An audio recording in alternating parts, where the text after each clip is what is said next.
Hello friends, आशा करते हैं आप लोग सभी लोग ठीक होंगे। और हम डॉक्टर नगेंद्र का हिंदी साहित्य के इतिहास का अध्ययन कर रहे हैं, जिसमें कि हम आदिकाल की पूर्व पीठिका पढ़ रहे थे। इसका फर्स्ट पार्ट हमने पहले अपलोड कर दिया था। अब सेकंड पार्ट में हम साहित्य इतिहास और साहित्य आलोचना पढ़ेंगे। अगर आप चैनल पर पहली बार आए हो तो चैनल को लाइक शेयर सब्सक्राइब करके बेल आइकन प्रेस ज़रूर करें, ताकि आने वाले सभी वीडियोज़ आपको सबसे पहले प्राप्त हो। तो हम बिना देरी किए हुए साहित्य इतिहास और साहित्य आलोचना का अध्ययन शुरू करते हैं। ठीक है। सामान्यतः साहित्य के इतिहास में आलोचनात्मक दृष्टिकोण का तथा साहित्यालोचना में ऐतिहासिक पृष्ठभूमि का उपयोग किया जाता है तथा इस दृष्टि से ये दोनों एक दूसरे के पूरक व सहयोगी सिद्ध होते हैं। किंतु फिर भी हमें इस भ्रांति से बचना चाहिए कि दोनों मूलतः एक ही हैं। इतिहास का लक्ष्य सदा अतीत की व्याख्या करते हुए विवेच्य वस्तु के विकास क्रम को स्पष्ट करना होता है, जबकि आलोचना का लक्ष्य वस्तु के गुण दोष का अन्वेषण करना। ठीक है। तो क्या दिखाया इसमें कि जो इतिहास का लक्ष्य क्या है? इतिहास का लक्ष्य है अतीत की व्याख्या करते हुए विवेच्य वस्तु के विकास क्रम को स्पष्ट करना। वहीं आलोचना का लक्ष्य गुण दोषों का अन्वेषण करना, ठीक है, करते हुए मूल्य निर्धारित करना होता है। इतिहासकार भी कृति के गुण दोषों पर विचार कर सकते हैं, किंतु वह भी उसका लक्ष्य उन्हें युगीन प्रवृत्तियों के संदर्भ में देखने का रहता है, स्वतंत्र रूप से मूल्यांकन का नहीं। दूसरे देश और काल के महत्वपूर्ण आयामों में से जहाँ आलोचक देश या स्थान को दृष्टिगत रखते हुए उसके स्थिर या शाश्वत तत्वों के अनुसंधान पर बल देता है, वहीं इतिहासकार कालक्रम युगीन संदर्भ को सर्वाधिक महत्व प्रदान करते हुए परिवर्तनशील तत्वों के विश्लेषण में प्रवृत्त होता है। तीसरे आलोचक व्यक्ति विशेष या कृति विशेष का मूल्यांकन स्वतंत्र रूपों में भी कर सकता है, जबकि इतिहासकार व्यक्ति और कृति को सदा पूर्व परंपरा और युगीन वातावरण के संदर्भ में रख कर ही उसके योगदान को स्पष्ट करता है। चौथे आलोचक के लिए महत्वपूर्ण व्यक्तियों एवं रचनाओं का चयन भी पर्याप्त सिद्ध हो सकता है, किंतु इतिहासकार के लिए ऐसा संभव नहीं। इतिहास की संपूर्ण धारा को समझने के लिए सम्राट अकबर जितना महत्वपूर्ण है, हेमू वणिक भी उससे कम नहीं। यह महाकवि तुलसीदास का सर्वगुण संपन्न महाकाव्य उसके लिए जितना महत्वपूर्ण है, उनके दोषों से ग्रस्त केशव की रामचंद्रिका भी उनके लिए उतनी ही उपयोगी है। वह इनमें से किसी एक को भी ठुकरा कर इतिहास की विकास प्रक्रिया के विश्लेषण में सफल नहीं हो सकता। आगे अस्तु संक्षेप में कहा जा सकता है कि साहित्य का इतिहासकार जहाँ अतीत के सृजन कार्य को विभिन्न परंपराओं और धाराओं के रूप में ग्रहण करते हुए युगावशेष के संदर्भ में उनका विश्लेषण करता है, वही आलोचक किन्हीं स्थापित मूल्यों के आधार पर नए मूल्यों की स्थापना के उद्देश्य से विभिन्न कृतियों के मूल्यपरक तत्वों का उद्घाटन करता है। एक के द्वारा जहां ऐसा क्यों हुआ का उत्तर दिया जाता है, वहीं दूसरा इसमें क्या विशेषता है की व्याख्या करता है। फिर भी अनेक कारणों से आज साहित्य इतिहास और साहित्यालोचना की सीमाएं घुल-मिल सी गई हैं, जिनके अनेक कारण हैं। एक तो साहित्य क्षेत्र में, विशेषतः हिंदी साहित्य में, इतिहासकार और आलोचक का कार्य कई बार एक ही व्यक्ति द्वारा संपन्न होता रहता है। इतना ही नहीं, अनेक बार इतिहास संज्ञान रचनाओं में ऐतिहासिक विवेचन की अपेक्षा आलोचनात्मक अनुशीलन अधिक रहता है और आलोचनात्मक पुस्तकों में मूल्यांकन की अपेक्षा ऐतिहासिक व्याख्या अधिक उपलब्ध होती है। कदाचित इसी से इस धारणा का प्रचार हुआ है कि अच्छे आलोचक के लिए अच्छा इतिहासकार या इसके विपरीत अच्छे इतिहासकार के लिए अच्छा आलोचक होना आवश्यक है। आंशिक रूप से आवश्यक यह बात सही है, किंतु अंततः दोनों के लिए दो भिन्न प्रकार की प्रतिभाएं, दृष्टियाँ और पद्धतियाँ अपेक्षित हैं। इसे प्रायः भुला दिया गया है। इसके अतिरिक्त अधुनातन लेखन में कुछ वर्गों द्वारा आलोचना और इतिहास के भी मूल स्वरूप को विकृत करने की चेष्टा की जा रही है। आलोचना में जहाँ मूल्य और मूल्यांकन के स्थान पर आत्म प्रकाश, व्यक्तिक प्रतिक्रिया, एक पक्षीय विवरण, समाचार पत्रीय परिचय को प्रस्तुत किया जा रहा है, वही इतिहास में परंपराओं, धारा व युगीन प्रवृत्तियों का तटस्थ विश्लेषण के स्थान पर वर्ग विशेष, वाद विशेष और व्यक्ति विशेष की प्रतिष्ठा का आगे हम देखते प्रयास हो रहा है। ऐसी स्थिति में यदि दोनों का पारस्परिक अंतर अस्पष्ट या लुप्त हो जाए तो कोई आश्चर्य नहीं। अब हिंदी साहित्य इतिहास की परंपरा हम देख लेते हैं। यद्यपि 19वीं सदी से पूर्व विभिन्न कवियों और लेखकों के द्वारा अनेक ग्रंथों की रचना हो चुकी थी, जिनमें हिंदी के विभिन्न कवियों के जीवन वृत्त कृतत्व का परिचय दिया गया है, जैसे 84 वैष्णवन की वार्ता, 200 वैष्णवन की वार्ता, भक्तमाल, कविमाला, कालिदास हजारा आदि। किंतु इनमें कालक्रम, सन, संवत आदि का अभाव होने के कारण इन्हें इतिहास की संज्ञा नहीं दी जा सकती। ठीक है, तो इनका जो समय है उनका अभाव है, इसलिए से इन्हें इतिहास की संज्ञा नहीं दी गई। ये आदिकालीन रचनाएं हैं।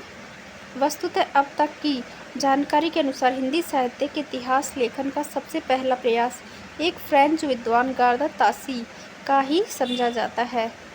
तो गार्दा तासी ने क्या हिंदी साहित्य का इतिहास लिखा था फ्रेंच भाषा में, उसको ही जो है पहला प्रयास समझा गया है। इनका तो हिस्toire de littérature एंड हिंदुस्तानी के ग्रंथ का नाम है, जिन्होंने फ्रेंच भाषा में ये रहा हिस्toire de littérature एंड हिंदुस्तानी ग्रंथ लिखा, जिसमें हिंदी और उर्दू के अनेक कवियों का विवरण वर्णानुक्रम पद्धति में दिया गया है। इसका प्रथम भाग तो 1839 में तथा द्वितीय भाग 1847 में प्रकाशित हुआ था। ठीक है, आगे है 1871 ईस्वी में इसका दूसरा संस्करण प्रकाशित हुआ। प्रथम भाग कब हुआ था? 1839 में, और दूसरा भाग 1847 में। और जो 1871 में हुआ था वो इसका दूसरा संस्करण प्रकाशित हुआ था, जिसमें से 3 खंडों में विभक्त करते हुए पर्याप्त संशोधन जो परिवर्तन किया गया। इस ग्रंथ का महत्व केवल इसी दृष्टि से है कि इसमें हिंदी काव्य का सर्वप्रथम इतिहास प्रस्तुत करने का प्रयास किया गया है, और बाकी ये महत्वपूर्ण नहीं है, बस यही महत्वपूर्ण है कि इसको पहली बार हिंदी साहित्य का इतिहास प्रस्तुत करने का प्रयास जो है किया गया था, तथा कवियों के रचना काल का भी निर्देशन किया गया है। अन्यथा कवियों को कालक्रम के स्थान पर अंग्रेजी वर्णक्रम से प्रस्तुत करना, काल विभाजन एवं युगीन प्रवृत्तियों के विवेचन का कोई प्रयास न करना है। हिंदी के कवियों में इतर भाषाओं को घुला मिला देना आदि ऐसी त्रुटियां हैं जिनके कारण इतिहास मानने में संकोच होता है। फिर भी भारत से दूर बैठकर विदेशी भाषा में सर्वप्रथम इस प्रकार का प्रयास करना भी अपने आप में कम महत्वपूर्ण नहीं है। वस्तुतः किसी भी क्षेत्र में किए गए प्रारंभिक एवं प्राथमिक प्रयास का महत्व प्राय उसकी उपलब्धियों की दृष्टि से नहीं, अपितु नई दिशा की ओर अग्रसर होने की दृष्टि से माना जाता है। यह बात ताशी के प्रयास पर भी लागू होती है। अस्तु उनके ग्रंथ में अनेक त्रुटियां व न्यूनताओं के होते हुए भी हम उन्हें हिंदी साहित्य इतिहास लेखन परंपरा में उनके प्रवर्तक के रूप में गौरवपूर्ण स्थान देना उचित समझते हैं।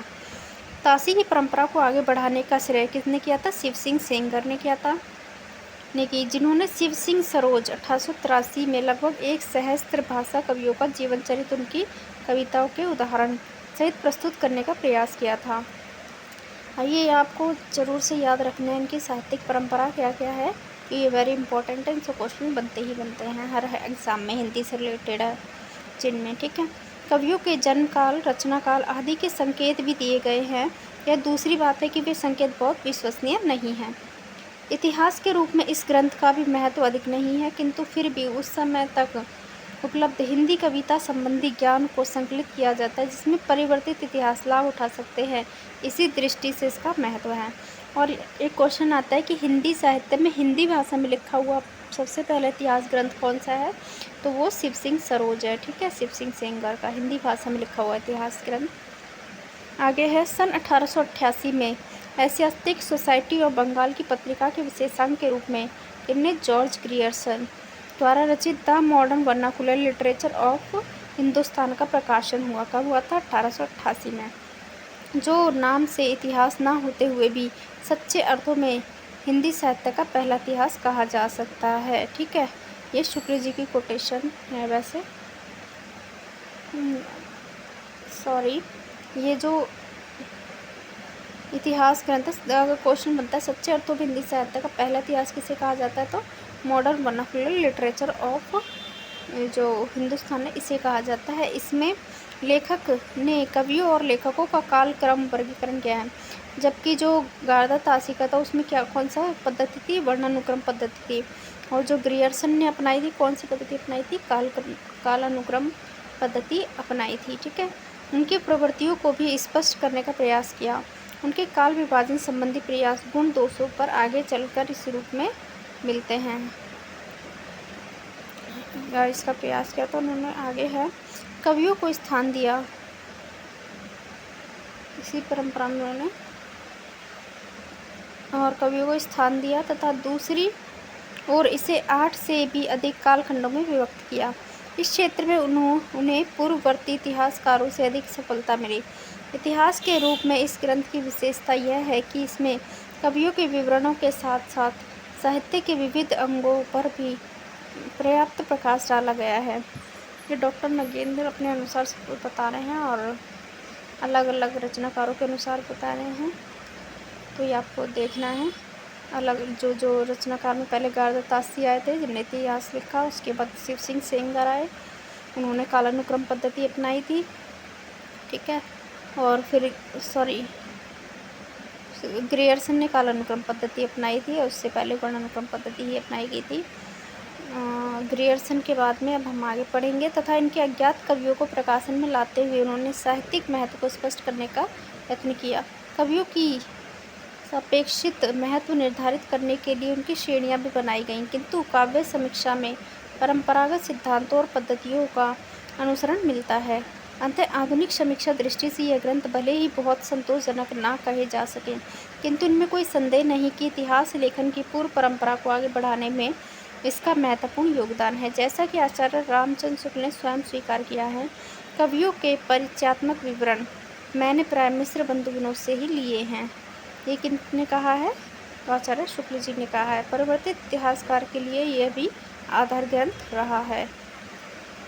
तो हिंदी साहित्य इतिहास की परंपरा में सर्वोच्च स्थान किसका है, रामचंद्र शुक्ल द्वारा रचित हिंदी साहित्य का इतिहास, इसका प्रकाशन वर्ष 1929 में है, जो मूलतः नागरिक प्रचारणी सभा द्वारा प्रकाशित हिंदी शब्दसागर की भूमिका के रूप में लिखा गया था। ठीक है, क्वेश्चन बनता है यहाँ से, इसकी भूमिका के रूप में लिखा गया था, हिंदी शब्दसागर की भूमिका के रूप में लिखा गया था। इसे आगे परिवर्तित एवं विस्तृत करके स्वतंत्र पुस्तक का रूप दे दिया गया। इसके आरंभ में ही आचार्य शुक्ल ने अपना दृष्टिकोण स्पष्ट करते हुए उद्घोषित किया है, जबकि प्रत्येक देश का साहित्य, ये इनका कोटेशन बहुत इंपॉर्टेंट है शुक्ल जी का, जबकि प्रत्येक देश का साहित्य वहाँ की जनता की चित्तवृत्तियों का संचित प्रतिबिंब होता है।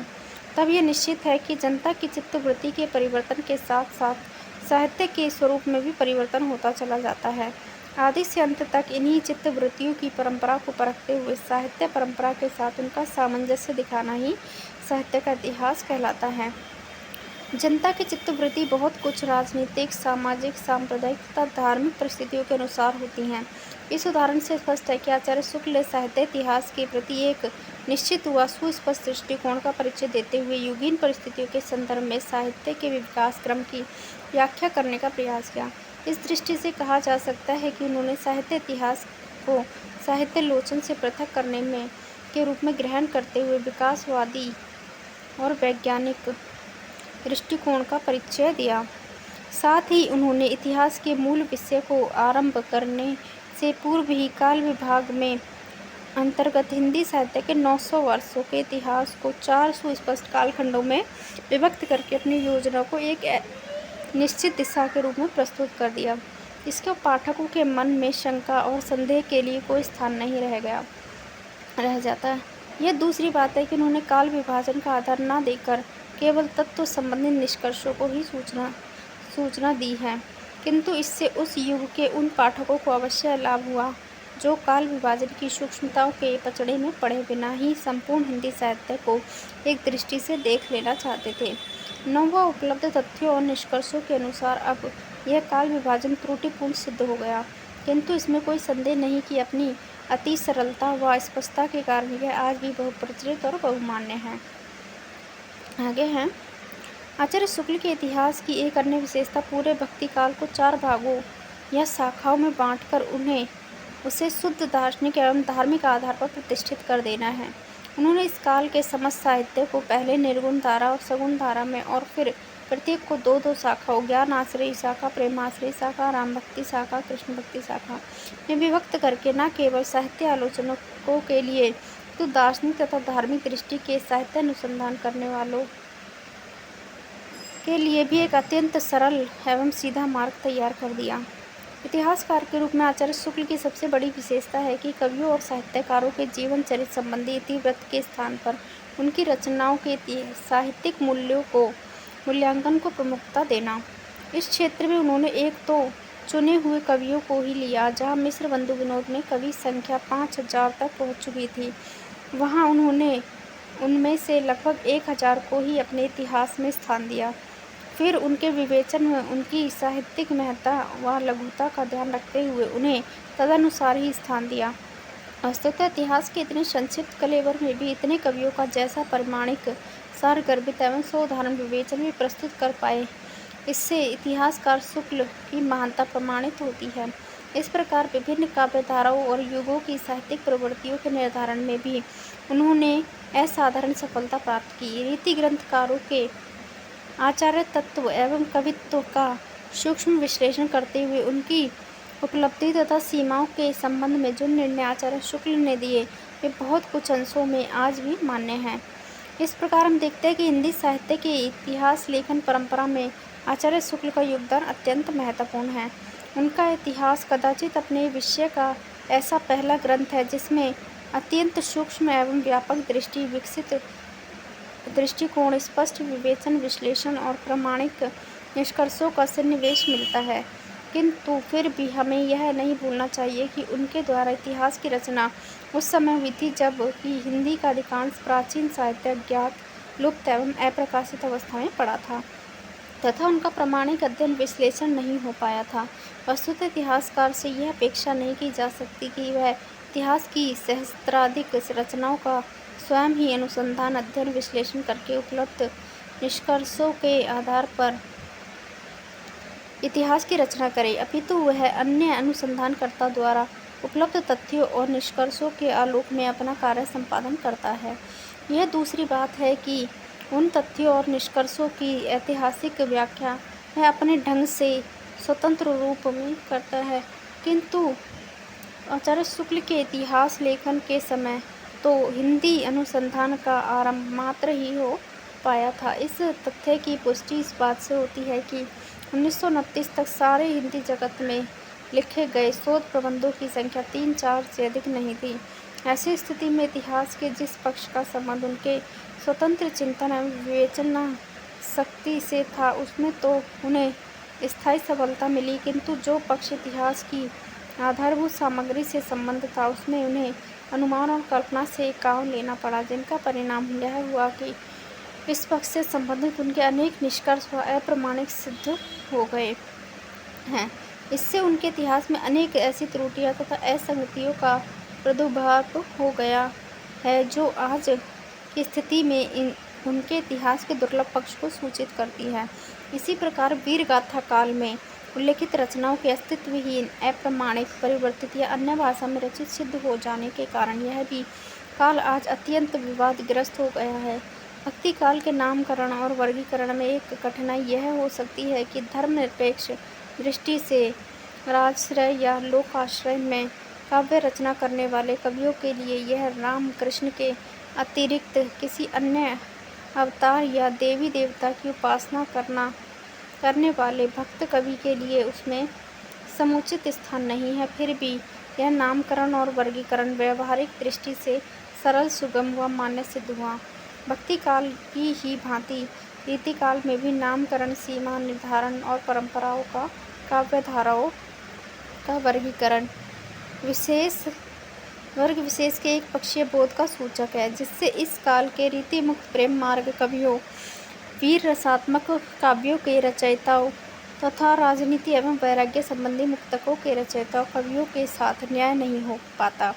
केशव दास जैसे आचार्य कवि को अलंकारवादी तथा परिवर्तित रीति कवियों को रसवादी घोषित करते हुए उन्हें रीति परंपरा के प्रवर्तक के पद से वंचित करना भी संगत प्रतीत नहीं होता, क्योंकि जहाँ एक ओर केशव की रसिक प्रिया में रस सिद्धांत का संगोपांग निरूपण किया गया है, वहीं दूसरी ओर रीति कवियों ने प्राय अलंकारों पर भी ग्रंथ लिखे। वास्तविकता यह है कि रीति प्रतिपादन के क्षेत्र में इस काल के प्राय सभी रीतिबद्ध कवियों ने न केवल केशवदास द्वारा प्रस्तुत विषयों का अपितु उनके प्रतिपादन शैली का भी पूरी तरह अनुसरण किया। ऐसी स्थिति में तथाकथित रीतिकाल रीति परंपरा का प्रवर्तन के सबसे ही मानना ऐतिहासिक दृष्टिकोण से ठीक होगा। आगे हैं विभिन्न काव्यधाराओं तथा परंपराओं के मूल उत्सवों और स्रोतों के यथार्थ अनुसंधान में शुक्ल जी का युगवादी दृष्टिकोण भी बाधक सिद्ध हुआ। उन्होंने साहित्य की परंपराओं और प्रवृत्तियों को युग विशेष की चित्तवृत्तियों के प्रतिबिंब के रूप में ग्रहण किया, उन तत्वों तथा स्रोतों की अपेक्षा की जिनका संबंध पूर्व परंपरा से है। परिणाम यह हुआ कि उन्होंने पूरे मध्यकाल की विभिन्न धाराओं और प्रवृत्तियों को तदयुगीन मुस्लिम प्रभाव की देन के रूप में स्वीकार कर लिया। जैसे भक्ति आंदोलन तदयुगीन निराशा की देन है, संत मत इस्लाम के केशरवाद के प्रभाव का सूचक है, प्रेमाख्यान परंपरा सूफी मसनवियों से अनुकृत है आदि। इसमें कोई संदेह नहीं कि इन सब पर तदयुगीन वातावरण का आंशिक प्रभाव है, किंतु यह सब कुछ नहीं। इसके विकास को सम्यक रूप से स्पष्ट करने के लिए संस्कृत प्राकृत अपभ्रंश की उन परंपराओं पर भी विचार करना आवश्यक था जो हिंदी विभिन्न मध्यकालीन काव्यधारा के रूप में आधारभूत तत्व की भांति विद्यमान है। वस्तुतः संस्कृत साहित्य का पौराणिक परंपराओं प्राकृत अपभ्रंश के प्रेमाख्यानकों व मुक्तकों की धाराओं सिद्धों व नाथपंथियों की गुहा वाणियों की अपेक्षा करके मध्यकालीन हिंदी काव्य की विभिन्न काव्यधाराओं के वर्तमान स्वरूप की आलोचना भले ही की जा सके, किंतु उसके आधार स्रोत का अनुसंधान और उनके विकास क्रम की ऐतिहासिक व्याख्या संभव नहीं है। आचार्य शुक्ल नवोन्मेषशालिनी प्रतिभा एवं प्रौढ़ विवेचन शक्ति के महत्व के समक्ष नतमस्तक होते हुए भी हमें यह कटु सत्य स्वीकार करना पड़ता है कि इतिहासकार शुक्ल की उपलब्धियों उसी सीमा तक ग्राह्य हैं जहाँ तक वे उनके आलोचक रूप में संबंध है, किंतु जहाँ वे आलोचक से पृथक होकर शुद्ध इतिहासकार के रूप में अवतरित होते हैं, वहीं उनके अनेक सीमाएं स्पष्ट होने लगती हैं। आवश्यक ही ये उनकी अपनी सीमाएं न होकर इतिहास की परम सीमाएं हैं, अर्थात यह जिस काल सीमा में उन्होंने कार्य किया था उसमें कदाचित यह संभव नहीं कि इतिहास को वह रूप दिया जा सके जो परिवर्तित अनुसंधान से उपलब्ध नूतन तथ्यों और निष्कर्षों के आलोचक में संभव है। वस्तुतः उस युग की सीमित ज्ञान राशि को लेकर उन्होंने उसे जैसे रूप दिया वही निश्चय ही उनके जैसे व्यक्तित्व के लिए ही संभव था। ऐतिहासिक लेखन की परंपरा आचार्य शुक्ल का महत्व सदा अक्षुण्ण रहेगा, इसमें कोई संदेह नहीं।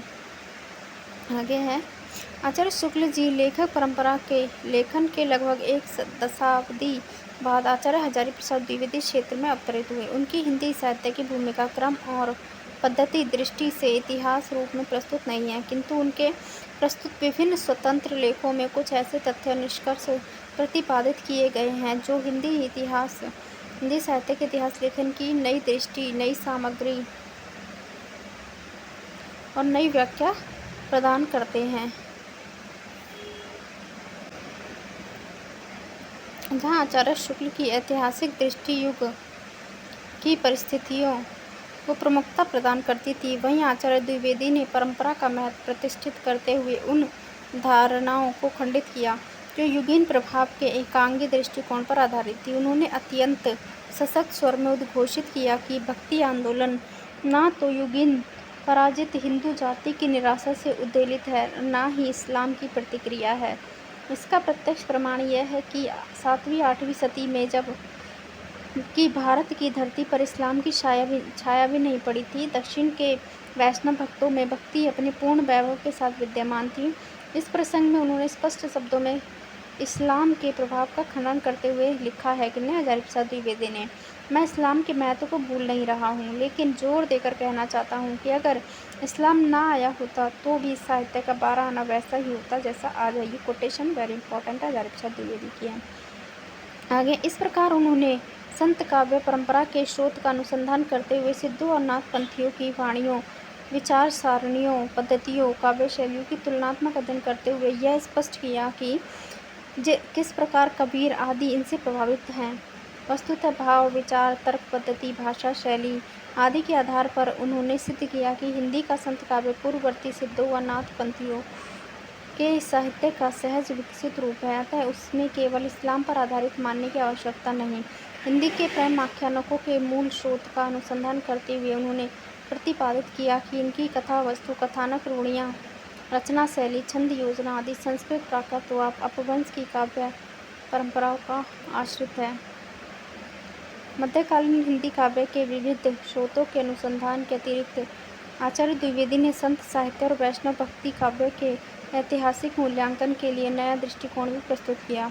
शास्त्रीय परंपरा के संरक्षक महाकवि तुलसी के महत्व पर बल देते हुए प्राय अनेक इतिहासकार संतों को अशिक्षित, असंस्कृत व अविकसित घोषित करके उनकी अवमानना करने का प्रयास करते हैं, जबकि आचार्य द्विवेदी ने वस्तु स्थिति की गहराई घोषित करते हुए कभी कभी हास्यास्पद भाव से कबीर दास को शास्त्र ज्ञानहीन, सुनी सुनाई बातों को गढ़ने वाला आदि कह दिया जाता है। मानो उस युग में जुलाहे, मोची, दुनिया और अन्य नीची कही जाने वाली जातियों के लिए शास्त्र और वेद का दरवाज़ा खुला था और कबीर दास आदि ने जानबूझकर उनकी अवहेलना की थी। सच पूछा जाए तो शास्त्र ज्ञान, तत्व ज्ञान के मार्ग में सब समय सहायक ही नहीं होता और कभी कभी तो युग की तथोक्त नीच जातियों से आए हुए महापुरुषों का शास्त्रीय तर्क जाल से मुक्त होकर श्रेयकर जान पड़ता है। आगे हिंदी साहित्य की भूमिका हजारी प्रसाद द्विवेदी की जो है अंतर्गत आचार्य द्विवेदी की इतिहास संबंधी कुछ और रचनाएं प्रकाशित हुई, जिसमें हिंदी साहित्य उद्भव विकास, हिंदी साहित्य का आदिकाल आदि। इनमें उन्होंने तदि विषयक विचारों और अधिक व्यवस्थित एवं पुष्ट रूप में प्रस्तुत किया। इस प्रकार हम देखते हैं कि हिंदी साहित्य के इतिहास की विशेषता मध्यकालीन काव्य के स्रोत व पूर्व परंपराओं के अनुसंधान तथा उनकी अधिक सहानुभूतिपूर्ण व यथातथ्य व्याख्या करने की दृष्टि से आचार्य द्विवेदी का योगदान अप्रतिम है। वस्तुतः वे पहले व्यक्ति हैं जिन्होंने आचार्य शुक्ल की अनेक धारणाओं और स्थापनाओं को चुनौती देते हुए सबल प्रमाणों के आधार पर खंडित किया। साथ ही उनके युग रुचिवादी एकांगी दृष्टिकोण के समानांतर अपने परंपरा दृष्टिकोण को स्थापित करके उन्होंने हिंदी साहित्य के अध्येताओं के लिए एक व्यापक व संतुलित इतिहास दर्शन की भूमिका तैयार की। वैसे वैज्ञानिक दृष्टि से देखा जाए तो किसी भी घटना, रचना या धारा की शुद्ध विकासवादी व्याख्या करने के लिए परंपरा और युगीन स्थिति दोनों पक्ष ही विचारणीय हैं। आचार्य द्विवेदी ने जहाँ परंपरा पर बल दिया, वहीं आचार्य शुक्ल ने युग पर स्थितियों पर अंततः कहा जा सकता है कि दोनों के इस मत में एक दूसरे के पूरक हैं। जहाँ तक ऐतिहासिक चेतना व पूर्व परंपरा के बोध की बात है, निश्चय ही आचार्य द्विवेदी हिंदी के सबसे अधिक सशक्त इतिहासकार हैं। पूर्ववर्ती सांस्कृतिक धाराओं, सारणियों और पद्धतियों का जैसा गंभीर अनुशीलन उन्होंने किया, मध्यकालीन जनमानस की भाव धाराओं में जैसी गहरी डुबकी उन्होंने लगाई, वह किसी और के लिए संभव नहीं। किंतु फिर भी उन्होंने अपना लक्ष्य आचार्य शुक्ल द्वारा स्थापित साहित्य के स्थूल ढांचे में ही अपनी धारणाओं को समेट देने तक का रखा है, जबकि उसे आमूल-चूल परिवर्तन कर देने की शक्ति भी उनमें अभाव नहीं था। शुक्ल जी द्वारा जो स्थापित प्रथम 3 कालखंडों को बाह्य रूप व भीतरी आधारों की दृष्टि से पूर्णतः झकझोर देने के बाद भी उन्होंने उस उन्मूलित कर देने का कार्य अपने हाथों से संपादित नहीं किया था। शायद यह उनकी अहिंसक दृष्टि का परिणाम है कि वे पूर्व व्यवस्था के सारे दोष व अवगुणों को उद्घाटन करने के बाद ही अपने ओर उसमें परिवर्तन करने का कोई प्रयास नहीं करते। कदाचित यही कारण है कि उनके इतिहास की रूपरेखा, काल विभाजन पद्धति का काव्यधारा की नियोजन बहुत कुछ आचार्य शुक्ल के इतिहास के ही अनुरूप है।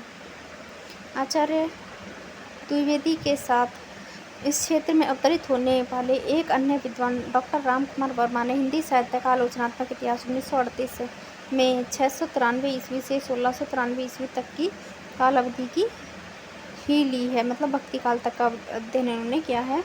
संपूर्ण ग्रंथ में 7 प्रकरणों में विभक्त करते हुए रामचंद्र शुक्ल के ही वर्गीकरण का अनुसरण किया है।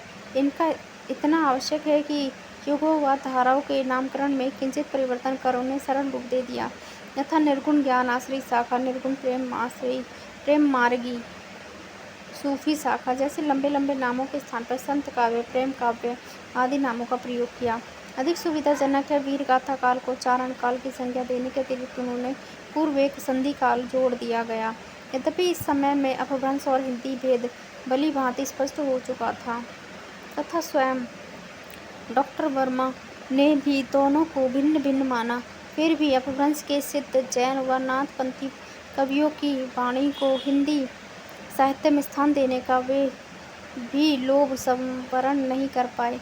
इतना ही नहीं, उन्होंने शंभु को, जो अपभ्रंश के सबसे पहले कवि है, हिंदी का पहला कवि मानते हुए साहित्य का आरंभ 693 स्वीकार किया। तो रामकुमार वर्मा ने हिंदी का पहला कवि किसको माना है? शंभु को।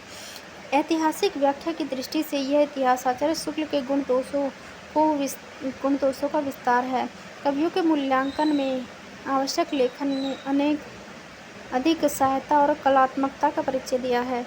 अनेक कवियों के काव्य सौंदर्य का आख्यान करते समय लेखक की लेखनी काव्यमय हो उठी है, जो कि डॉक्टर रामकुमार वर्मा के कवि पक्ष का संकेत देती है।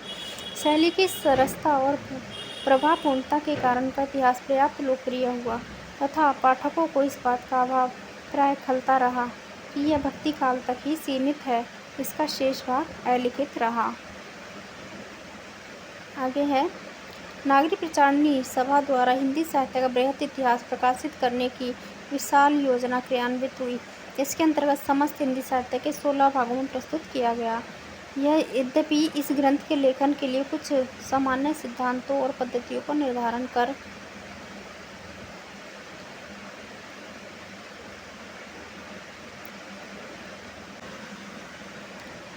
लिया गया, फिर भी प्रत्येक खंड अलग अलग विद्वानों के संपादन में तथा विभिन्न लेखकों के सहयोग से निर्मित हुआ तथा संपूर्ण ग्रंथ के लेखन में शताधिक लेखकों का सहयोग लिया गया। ऐसी स्थिति में इसकी उपलब्धियां और सीमाओं के बारे में सामान्य रूप से कुछ कहना कठिन है। वस्तुतः प्रत्येक खंड की सफलता असफलता बहुत कुछ उसके संपादक व सहयोगी मंडल पर निर्भर है। समग्र रूप से यह योजना हिंदी साहित्य इतिहास की बिखरी हुई सामग्री को सूत्रबद्ध कर सकी है, इसमें संदेह नहीं। इतिहास के स्थूल ढांचे के रूप में इसमें आचार्य रामचंद्र शुक्ल के इतिहास को ही किंचित संशोधित करके अपनाया गया है, अतः मूल ढांचे के गुण दोष इसमें भी अधिक व्यापक, विस्तृत व सबल रूप में विद्यमान है। यदि सभी क्षेत्रों के शताधिक लेखकों के स्वतंत्र सहयोग की अपेक्षा कुछ चुने हुए अधिकारी विद्वानों के सामूहिक योग से इसका निर्माण होता है, तो निसंदेह इसमें अपेक्षाकृत अधिक एकरूपता, अन्वित एवं सजीवता आ पाती। विभिन्न विद्वानों के सामूहिक सहयोग के आधार पर लिखित इतिहास ग्रंथ में हिंदी साहित्य भी उल्लेखनीय है। इसका संपादक डॉक्टर धीरेन्द्र वर्मा ने किया। इसमें संपूर्ण हिंदी साहित्य को 3 कालों में आदिकाल, मध्यकाल, आधुनिक काल में विभक्त करते हुए प्रत्येक काल की काव्य परंपराओं का विवरण अविच्छिन्न रूप से प्रस्तुत किया गया। जहाँ नागरी प्रचारणी सभा द्वारा नियोजित इतिहास में आचार्य शुक्ल के इतिहास की रूपरेखा को अधिक ध्यान में रखा गया है, वह इसमें यत्र तत्र अधिक स्वतंत्रता से काम लिया गया है। यही कारण है कि इसमें हम रासो काव्य परंपरा जैसी नई काव्य परंपराओं को भी स्थापित देखते हैं, पर यह साथ ही इसमें कुछ दोष भी हैं। जैसे विभिन्न अध्यायों में विभक्त लेखकों ने इतिहास लेखन की विभिन्न दृष्टियों और पद्धतियों का उपयोग किया, जिससे इसमें एक रूपता, अनुवृत्ति एवं संश्लेषण का अभाव परिलक्षित होता है। फिर भी हिंदी साहित्य इतिहास लेखन की परंपरा में इसका विशिष्ट स्थान है।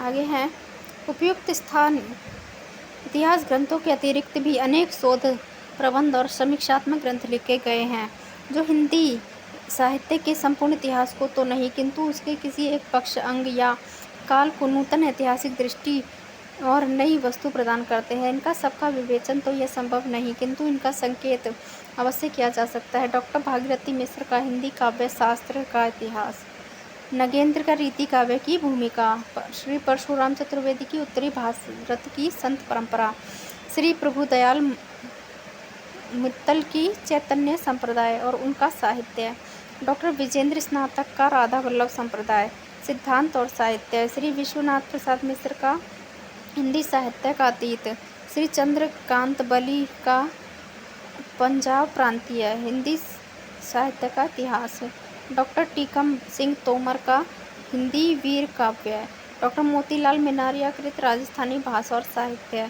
और राजस्थानी पिंगल साहित्य, डॉक्टर केसरी नारायण शुक्ल का डॉक्टर श्री कृष्ण लाल और डॉक्टर लक्ष्मी सागर वैष्णव के आधुनिक काल संबंधी विभिन्न शोध प्रबंध, डॉक्टर नलिन लोचन शर्मा का साहित्य का इतिहास दर्शन, डॉक्टर सियाराम तिवारी का मध्यकालीन खंड काव्य, सियाराम तिवारी का मध्यकालीन खंड काव्य, डॉक्टर सरला शुक्ल का, डॉक्टर हरिकांत श्रीवास्तव, डॉक्टर ओम प्रकाश शर्मा प्रभुत्व विद्वानों के प्रेम आख्यान काव्य परंपरा संबंधी शोध प्रबंध आदि ऐसे शताधिक ग्रंथ प्रकाशित हुए जिनके द्वारा हिंदी साहित्य के विभिन्न कालखंडों, काव्य रूपों, धाराओं और उपभाषाओं के साहित्य आदि पर प्रकाश पड़ता है। आवश्यकता इस बात की है कि इन शोध प्रबंधों में उपलब्ध नूतन निष्कर्षों के आधार पर अध्ययन सामग्री का उपयोग करते हुए नए सिरे से हिंदी साहित्य का इतिहास लिखा जाए। ऐसा करने के लिए आचार्य रामचंद्र शुक्ल के स्थापित ढांचे के आमूलचूल परिवर्तन करना पड़ेगा, क्योंकि वह सामग्री पर आधारित है जो आज से 40-50 वर्ष पूर्व उपलब्ध थी, जबकि इस बीच बहुत सी नई सामग्री प्रकाशित हो गई है। इस लक्ष्य की पूर्ति का एक प्रयास हिंदी साहित्य का वैज्ञानिक इतिहास में हुआ है।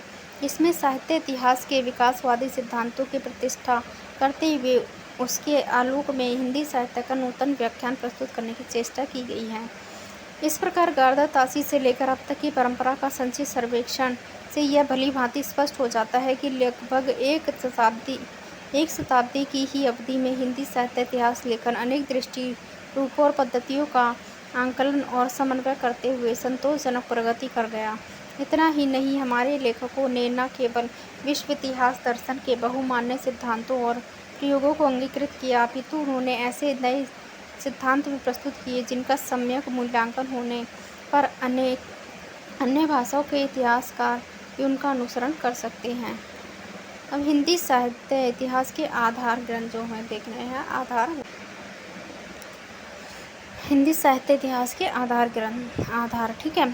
अंत में प्रस्तुत अध्याय की समाप्ति के पूर्व में हम उन स्रोतों व आधारों पर भी दृष्टिपात कर लेना चाहिए जिनसे हिंदी साहित्य इतिहास के लेखन में सहायता ली जाती है। इन्हें हम 5 वर्गों में विभक्त कर सकते हैं। पहला, साहित्यकारों की प्रकाशित व अप्रकाशित रचनाएं। दूसरा, साहित्यकारों व साहित्यिक रचनाओं का परिचय प्रस्तुत करने वाली कृतियाँ। तीसरा है साहित्य के विभिन्न अंगों, रूपों और धाराओं व प्रवृत्तियों की व्याख्या से संबंधित आलोचनात्मक अनुसंधानपरक ग्रंथ। चौथा, प्राचीन साहित्यकारों के काल निर्धारण व रचना काल के निर्णय में योग देने वाली ऐतिहासिक सामग्री जैसे शिलालेख, वंशावलियाँ, प्रामाणिक उल्लेख आदि। पाँचवां, विभिन्न युगों की आंतरिक और बाह्य परिस्थितियों पर प्रकाश डालने वाली सामग्री। पर उपर्युक्त वर्गों पर यह क्रमशः विचार किया जा सकता है कि प्रथम वर्ग के अंतर्गत आने वाली प्रकाशित रचनाओं की उपलब्धता विशेष कठिन नहीं है, किंतु अप्रकाशित सामग्री की उपलब्ध अवश्य दुष्कर है। नागरिक प्रचारणी सभा तथा अन्य कई साहित्यिक संस्थाएं इस कार्य में वर्षों से लगी हुई हैं और उनके द्वारा उपलब्ध रचनाओं का विवरण खोजपूर्ण रिपोर्ट में प्रकाशित होता है। दुर्भाग्य से इस प्रकार की सहस्त्राधिक रचनाएं अभी तक अप्रकाशित पड़ी हैं। द्वितीय वर्ग की प्राचीन रचनाओं में 200 वैष्णवन की वार्ता, 84 वैष्णवन की वार्ता, भक्तमाल, गुरु ग्रंथ साहिब, भक्त नामावली, कवि माला, कालिदास हजारा, सप्त कवि, गिराविलास, कवि नामावली, राग साग रोध भाव, राग कल्पद्रुम, श्रृंगार संग्रह आदि उल्लेखनीय है। इनका रचनाकाल 17वीं सदी से लेकर 19वीं सदी के अंत तक का है। इनसे प्राचीन और मध्यकालीन कवियों के काव्य के संबंध में विभिन्न तथ्यों का पता चलता है। जहाँ तक आधुनिक काल के साहित्य का परिचय देने वाले ग्रंथों की बात है, डॉक्टर माता प्रसाद गुप्त, डॉक्टर प्रेम नारायण टंडन, अन्य कई लेखकों द्वारा समकालीन लेखकों और उनकी रचनाओं के वृत्त संग्रह निर्देशिकाओं के रूप में प्रकाशित हुए हैं, जो इतिहास लेखन के लिए उपयोगी सिद्ध हो सकते हैं। आगे है काल विभाजन और नामकरण। तो काल विभाजन और विकसित कालों का नामकरण साहित्य के इतिहास की महत्वपूर्ण समस्याएं हैं। इनके आधार पर समांतर काल विभाजन और उनके नामकरण इस प्रकार माने गए हैं।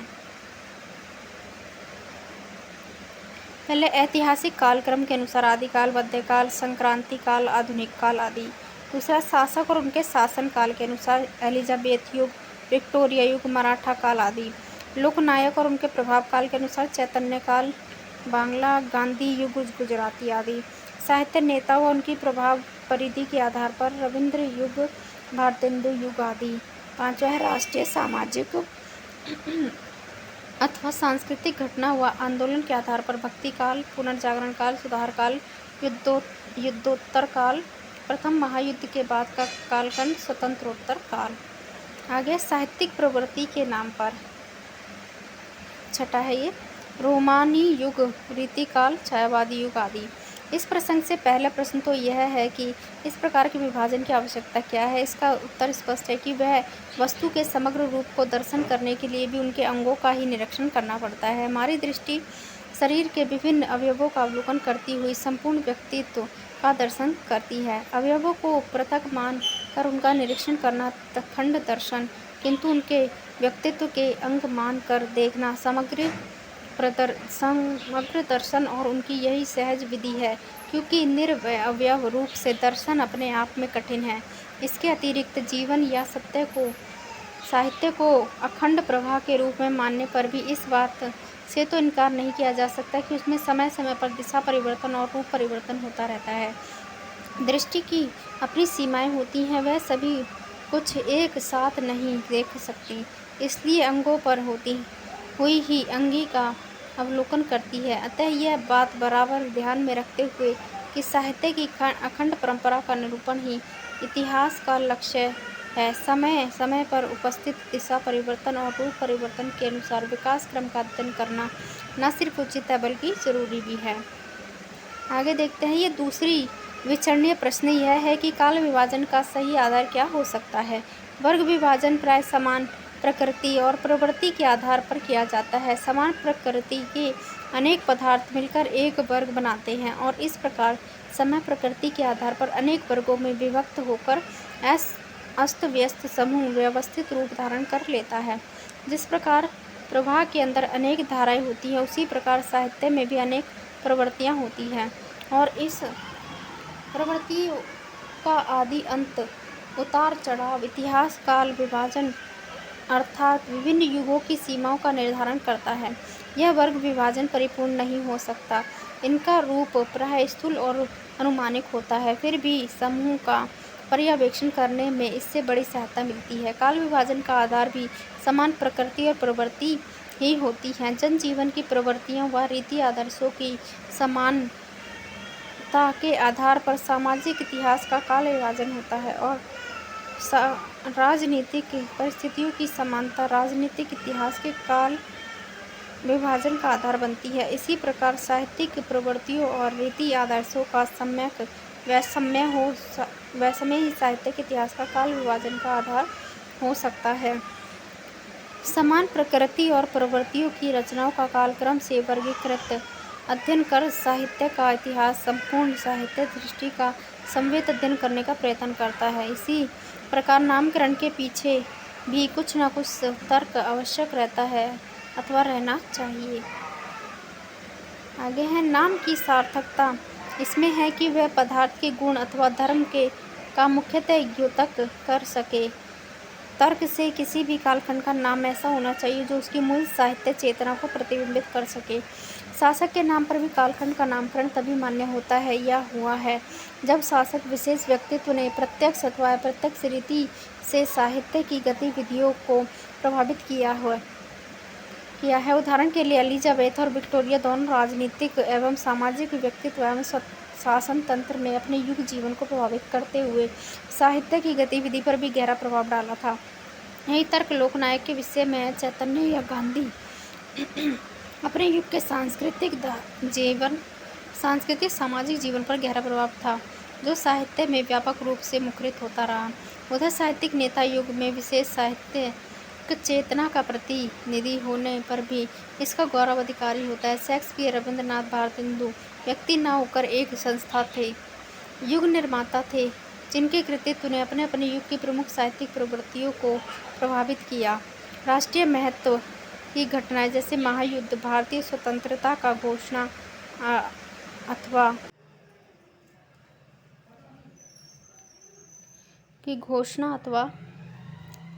किसी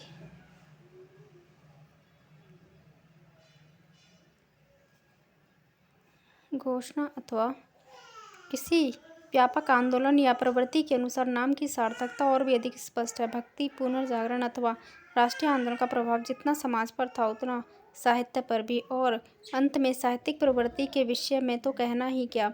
इसके अनुसार नामकरण की सार्थकता स्वयं सिद्ध। कहने का अभिप्राय यह है कि साहित्य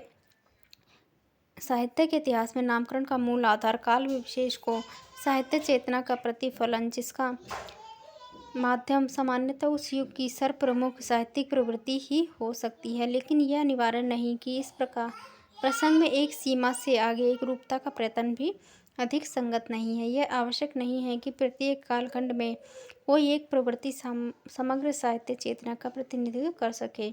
जहाँ ऐसा होता है वह नामकरण का प्रश्न आसानी से हल हो जाता है, जैसे रीतिकाल में, रोमानी युग में या छायावाद युग में। लेकिन ऐसा सदा नहीं होता। कभी कभी कोई राष्ट्रीय सांस्कृतिक प्रवृत्ति इतनी बलवती होती है कि वह समाज और साहित्य को एक साथ और समान रूप से प्रभावित करती है, जैसे भक्ति, पुनर्जागरण या सुधार आंदोलन। ऐसी स्थितियों में नामकरण का आधार सांस्कृतिक प्रवृत्ति की ही होगी, क्योंकि साहित्य चेतना की प्रेरक वही है। जिसके अतिरिक्त कभी कभी किसी आलोक नायक या साहित्य चेतना का व्यक्तित्व इतना प्रभावशाली होता है कि वह संपूर्ण युग की चेतना को व्याप्त कर लेता है। चैतन्य महाप्रभु, गांधी और रविंद्रनाथ का व्यक्तित्व ऐसा ही था। तय यहाँ भी साहित्यिक प्रवृत्ति के अनुसार नामकरण उचित नहीं होगा। किसी किसी युग में ऐसा भी होता है कि किसी एक प्रवृत्ति को प्रमुख या प्रतिनिधि प्रवृत्ति मानना संभव नहीं होता। वैश्यास किसी प्रवृत्ति को आधार मानकर नामकरण करना अनुचित होता है। वीरगाथा काल नाम इसका प्रमाण है।